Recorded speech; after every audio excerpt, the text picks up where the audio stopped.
Pokémon Sword and Shield, the 8th generation of Pokémon. Let me just preface by saying that it does get a lot of things right. For example, the worlds never looked better, the rivals are all cool and memorable, the music, the catchable Pokémon and what you can do with them. So many things.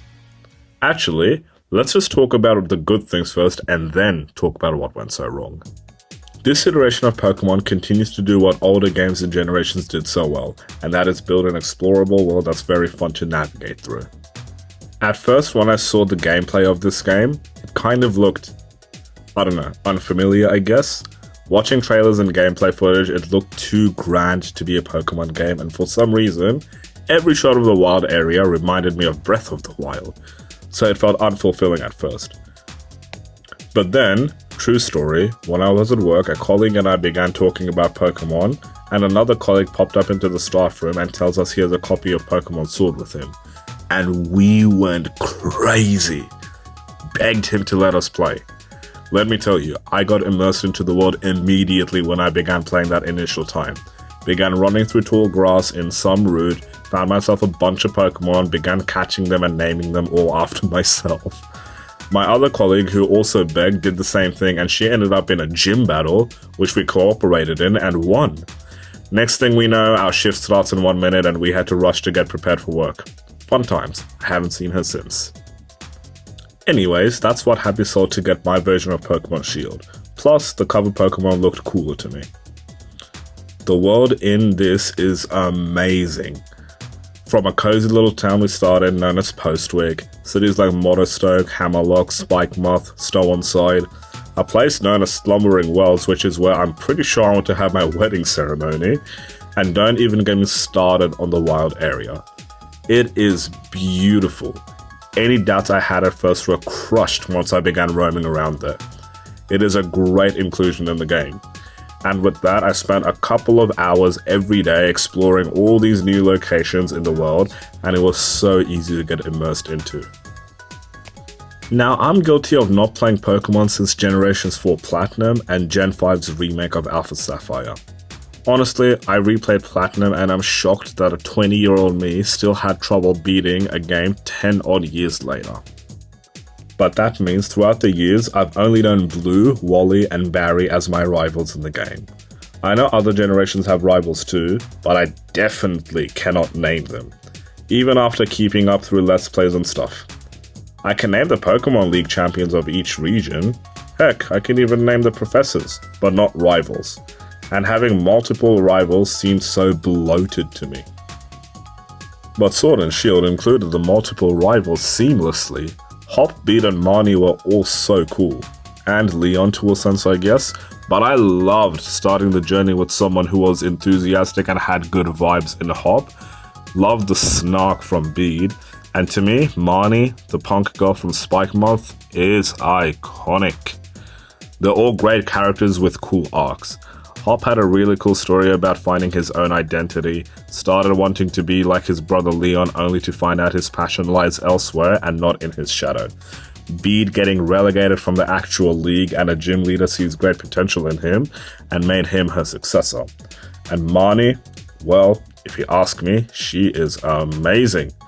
Gives her all into everything and ends up being the gym leader for Spikemoth. Out of the protagonists and the rivals, I high-key think Marnie deserved the league champion title the most.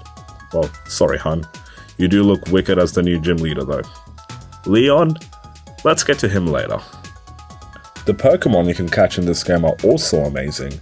I won't name every single Galarian Pokémon, but I will name the ones that I ended up using for the most part.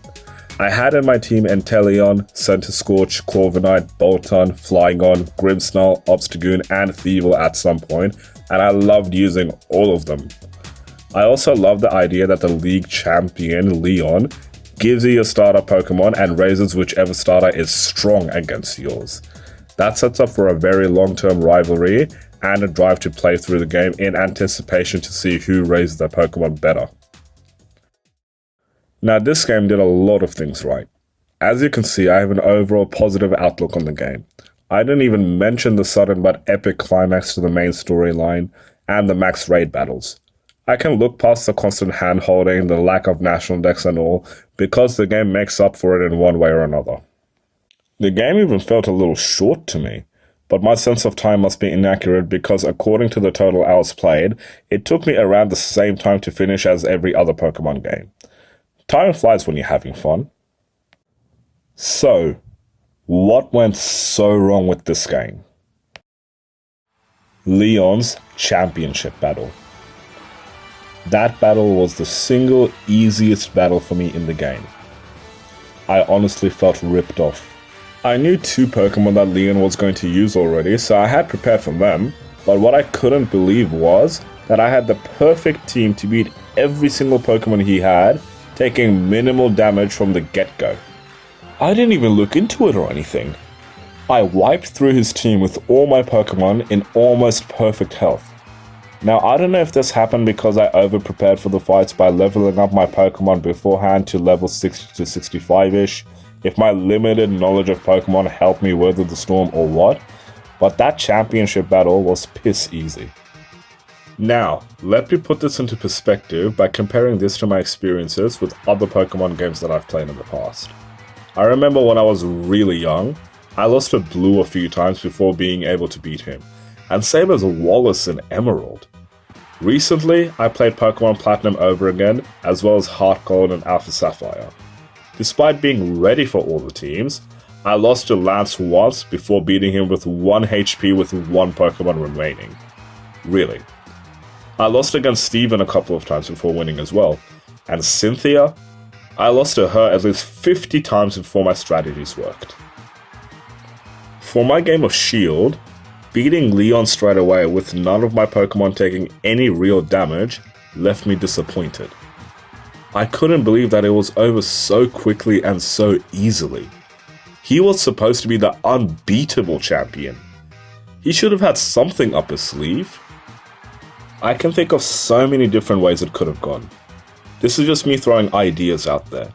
Maybe he could have started with Charizard without Gigantamaxing, and if we made it faint, he'd use a max revive towards the end of the battle and bring back that same Charizard as his last Pokemon, and then Gigantamax it to spice things up.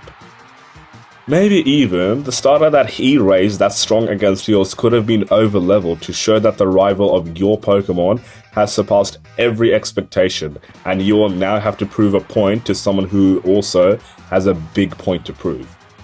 It could have played out so differently. I know in the end of the day that it's just a kid's game, and things shouldn't be too hard, but that doesn't mean things should be too easy either. But that's it. That's my thoughts on the adventure so far in Galar. I heard Leon is much tougher in the Battle Tower post-game, so I'll work my way towards that soon. I haven't played much post-game yet. Anyways, that's it from me. Thanks for watching. Take care.